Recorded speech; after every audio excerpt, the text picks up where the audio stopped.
SimWorld presents Around the Table with E and the Fat Man.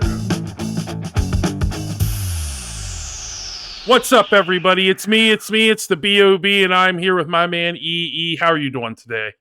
I am doing well. I can't wait to start celebrating freedom on Tuesday. Hope you're doing good too, Bob. Oh, I am doing great. Well, this is Around the Table with E and the Fat Man. That is he. I am the Fat Man, and this is Around the Table, the podcast where we talk about whatever we want. Speaking of freedom, we have a little special edition today. We're going to do the 4th of July episode today, and we're going to talk about the most explosive games since the Ground Zero season. Explosive, I get it. Fireworks, boom, I get boom, it. Pew, pew, pew. Catch on to things quick. You do. Well, I guess starting with that, I guess I will let you go ahead with the first pick here, E. All right. Well, it was fun to kind of walk down memory lane here and pick out 3 explosive performances. And look, let's say one thing up front. Bob and I probably could have put a list of 10 together a piece, yeah. and any of those 10 could be in our 3. But these 3 stuck out in our minds. Here we go. We're trying. We're trying to respect your guys' time. I know not everybody appreciates Right. the 45-minute episodes. Hours to do. Yeah. All right. So with that, moving. My first one comes from last season, the Ground Zero season, and actually I'm going back to last year's McDonald's All-American game. Oh, okay. Which was a lot of fun, and there were actually a couple. And I reminded myself when I was doing my homework on this, Bob, to go back and look at that game. Jamison Johnson, and Jamison Johnson was a legend, great player. Oh, yeah. He almost had the first triple-double in SimWorld history, and it almost came in the McDonald's game. He had 12 points, 12 boards, and 9 assists in a great classic JJ performance. Kingy Cross actually put up 32 in that game to be the leading scorer. And going back and looking at the press clippings at the time, most folks had Cody Johnson. Oh, yeah. Put up a double-double. I think he had 17 points, 14 boards as the game MVP. But I'm not talking about any of those guys. I know who it is. Hold on, I know who it is. Let me spoil it. I know who it is. Bryson Summers. I'm just kidding. No, this is the game where he disappeared and then we never heard from him again. Everything went wrong for Bryson after this. That's right. But no, player I am calling out in a positive way here, Jalen Snow. Jalen Snow scored 27 points had shot 5 of 6 from 3. He handed out 5 assists. He just had a huge game. He really, kind of set the tone for the West, who comfortably won. They crushed the East. The reason it really stood out in my mind is because, Jalen Snow started out that first season as our consensus, without dispute, really, number 1 overall ranked player. And he is a great player. He's plying his trade at UCLA right now. But he never had a game in the regular season anything much like what he did in the McDonald's game. He never really actually lived up to that number 1 billing, and quickly he lost it. Now, look, is still a good player. I don't think he ever fell out of the top 15 or top 20 in the SimWorld rankings all year, and he has a bright future ahead. But, almost for that reason, though, the McDonald's game was where I saw the number 1 player in action, and I felt like I didn't see that for much of the rest of the year for Jalen. And his team won big, and he was great, and it stood out in my mind. So for that reason, I got to go back to last year's McDonald's All-Star game to come up with my first explosive performance, and that goes to the Snowman, Jalen Snow.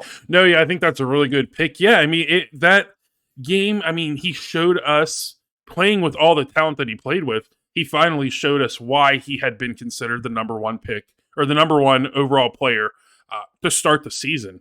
Unfortunately, like you said, he just never really gave us that game in the regular season. So it was, I'll tell you what, that game in general, I think, was a huge upset because I think everybody expected the East to win with the talent that they had.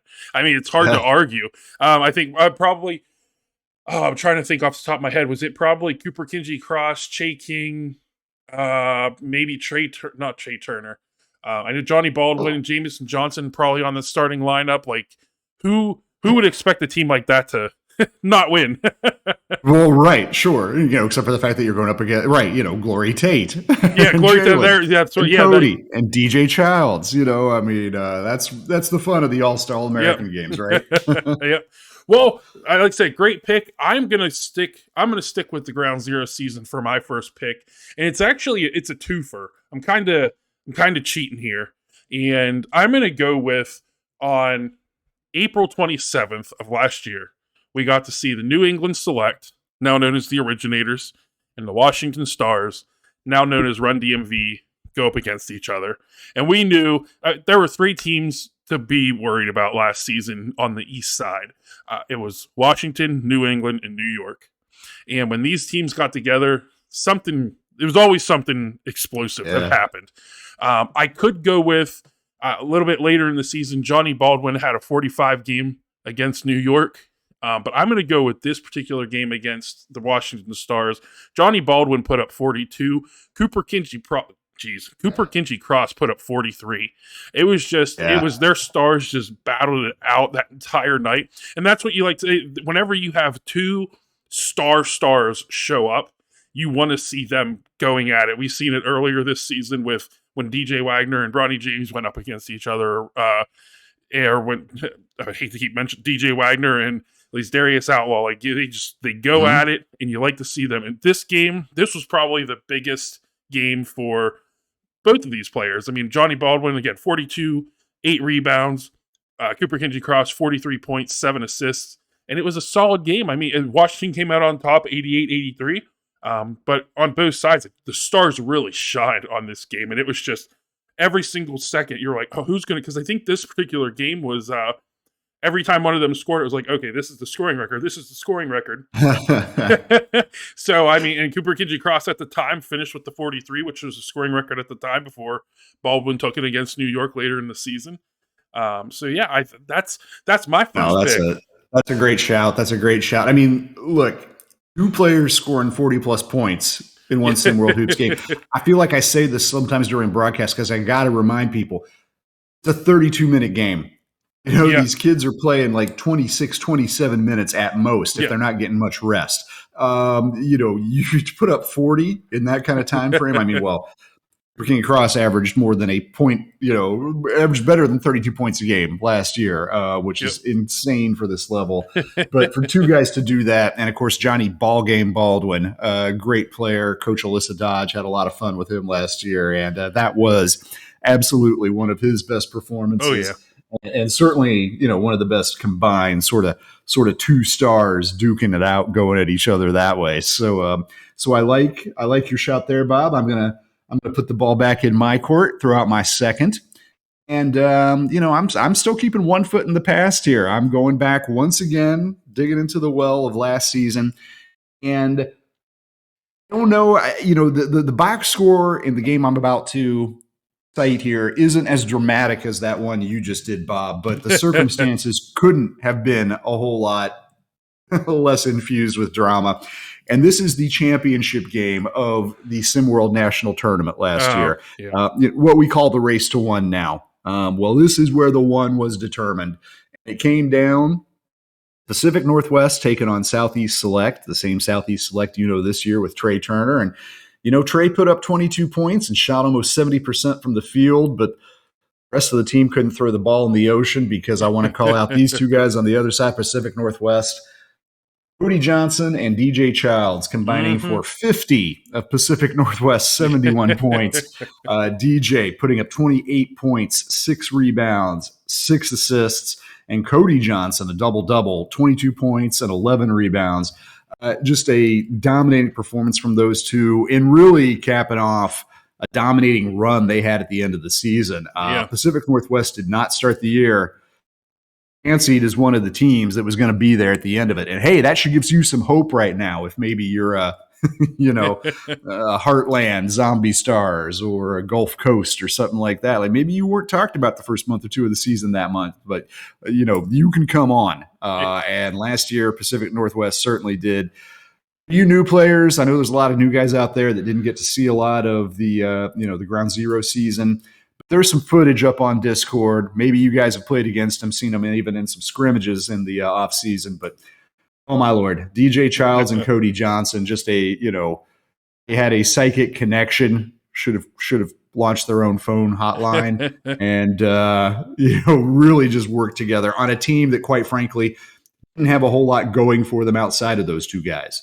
And, just single-handedly a little LeBron and AD during the bubble season and dominated down the stretch. So championship game last year, Pacific Northwest won 71-67, and it was a monster performance from those two guys, overcoming another great performance by a great player in Trey Turner that gets my second nomination. Yeah, I mean, it's a couple things in that game. Yeah, Cody Johnson and DJ Childs really, I mean, at the end of the season, they're both top 10 players.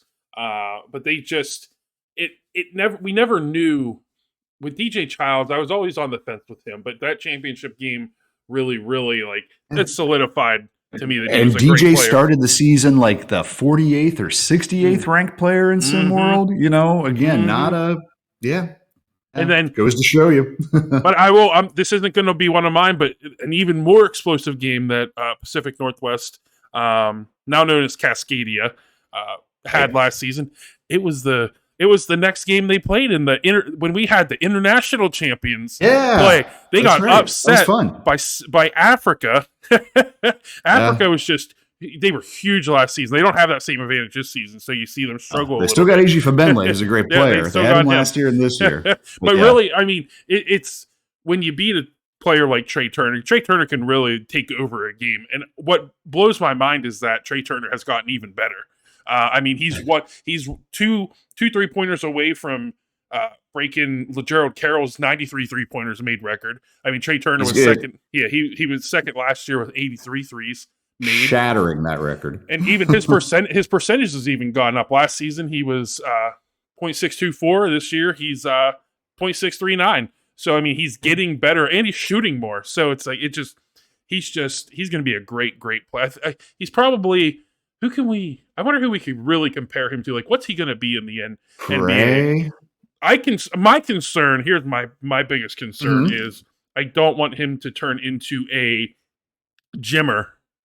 But Jimmer couldn't play defense and Trey can play defense. Oh, I know.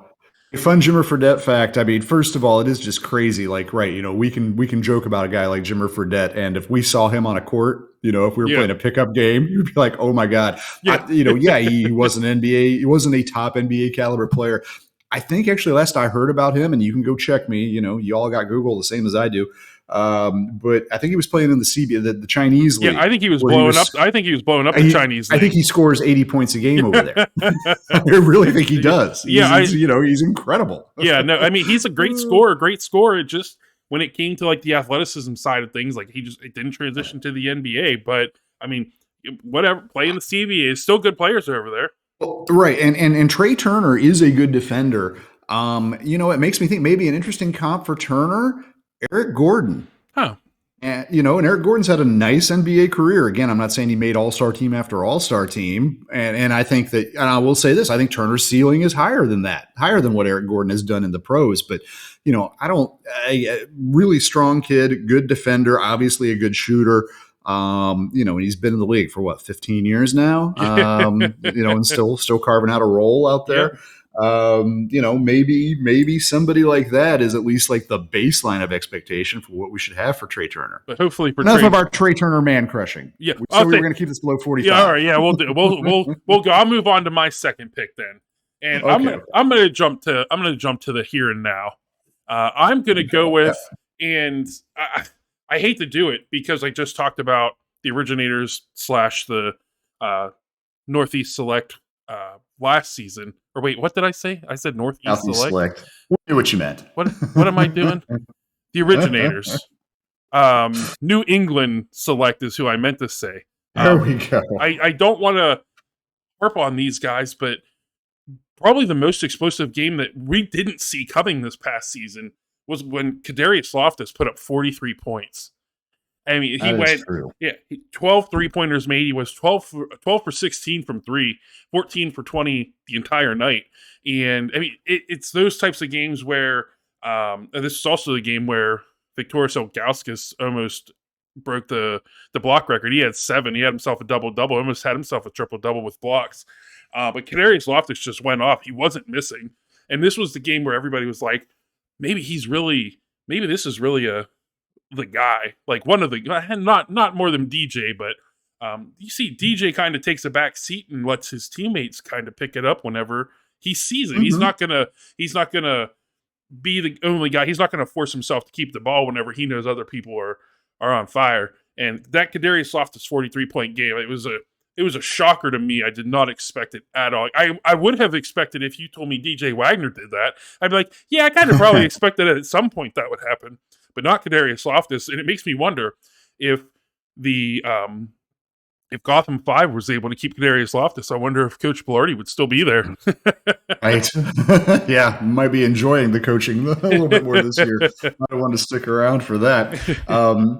I like this shout because it is one that is sort of unexpected, that grabs you by the throat a little bit that way. And I mean, look, Kadarius Loftus is great. Yeah. You expect him to be a good scorer. 43 and exploding like that, is dramatic, and I see why it made your list. Well, and it actually kind of reminds me, Bob, of another explosion we saw this year. This is not my third and last one, and I'll get to that next. But you may remember Barkley James, brother of Benari, had one game this season where he absolutely went off. I believe he went 9 for 9 on threes. Didn't get to 40 points, but just had a monster game. I don't want to sidetrack too much on that. And of course, if we start talking Barkley James, we'll probably get to more recent controversial developments, and we will definitely have a long show. Let's not do that. But Barkley's performance, along with the Kadarius Loftus performance, actually did make your list. Yeah, two of the sort of, they're good players, they're good shooters and scorers, but just having a blow-up game, which is pretty cool to witness. But my last one, before I kick it back over to you, also comes from this season, bringing it back up to the modern day and age. And, I mentioned earlier on this show talking about Jamison Johnson last year almost had a triple-double, and you just mentioned Ilgauskas almost coming up with a triple-double, but there has only ever been one actual true triple-double in SimWorld Hoops history, and that came from the only player it was possible to get it out of. That's right. SimWorld Atlantis' Blaine Kidd in the first game of this season. I mean, I really don't know what will happen or when it's going to ever happen that will be kind of crazier than this. I mean, opening day, not just Atlantis' first game of the year, but opening day, start of the SimWorld season, we get a triple-double again in a 32-minute game. Blaine Kidd, 18 points, 10 rebounds, and 11 assists. Oh, by the way, as Atlantis upsets Philadelphia 78-74, with him leading them to victory, leading scorer, leading assist man. He was actually out-rebounded. One of his teammates got 11, but hey, he still grabbed enough to hit this historic mark. The other thing, too, is that we were talking earlier about, guys who just kind of emerged, like DJ Childs emerged. We've seen Nas Hall be our probably most notable emergent player this year. Think back to that first day, to that first week of SimWorld this year, folks, and everybody, I don't know. Yeah, everybody. If somebody says they weren't there, lying. Everybody was like, oh my God, this Blaine Kidd, is he going to be a superstar? What's going on? Now, there were some dark linings in the silver cloud of Blaine Kidd's triple-double performance. He almost got to a quadruple-double in a way. He had 8 turnovers. If we picked up a couple more of those, could have had a quad-double. And, his shooting wasn't necessarily highly efficient in that game. He shot 38% from the field. He did make 4 of 10 threes, which was pretty impressive.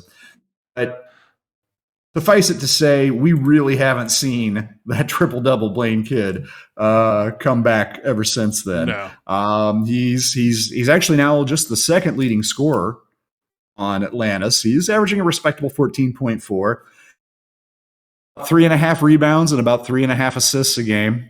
Again, nice totals, but not triple-double worthy. And that field goal percentage, well, it's never gotten a lot better. He's still shooting under 40% from the field on the season. In fact, at this point, is only Atlantis' 4th most prolific three-point shooter. Mickey Hartman shoots the threes for Atlantis for whatever it's worth. Look, he is a good player. On that explosion in day one alone, he's already got some colleges looking after. Cal, UCSB. He could be a UCS Santa Barbara Gaucho next season. We're going to see Blaine Kidd some more, but I don't know if we're ever going to see anything again like that triple double, almost crazy quadruple double with the turnovers performance. But unforgettable. So it had to be top of my list. Blaine Kidd. What more can you say? Blaine Kidd. Yeah, I mean that was just a mind-boggling first game for him, first triple-double for SimWorld Hoops. I mean, if you put a list of players who was going to get a triple-double, their first triple-double in SimWorld Hoops, Blaine Kidd, you could probably make it a list of 200, and I doubt that Blaine Kidd was going to be my list of 200. Yeah, no, my list of 200, 170 of the spots would have been Blaine Kidd. Yeah, no, I mean, it was just, we really thought that we'd just seen the emergence of, I thought he was going to be the number one player by mid-season after that game. Maybe. I mean, you could put up one triple-double, and I just expect that you're probably going to be able to put something up like that every single night. So for me, I'll take the ball. I'll take the ball back. This one was a really tough one for me. I could say pretty much every single game that Kevon Jackson has, posterizing somebody in every single game. Oh God, going off on some poor soul. That's right. Got Trey Diamond. He's a diamond. He is a diamond. He shine. I like it. Trey Hyman. I mean, we have Arthur Lattimore. And Alex Rodriguez had himself a game recently. I am going to go with the more recent game. It was unfortunately a loss for Run DMV, but I do have to go with Nick Hugo's 11 block game.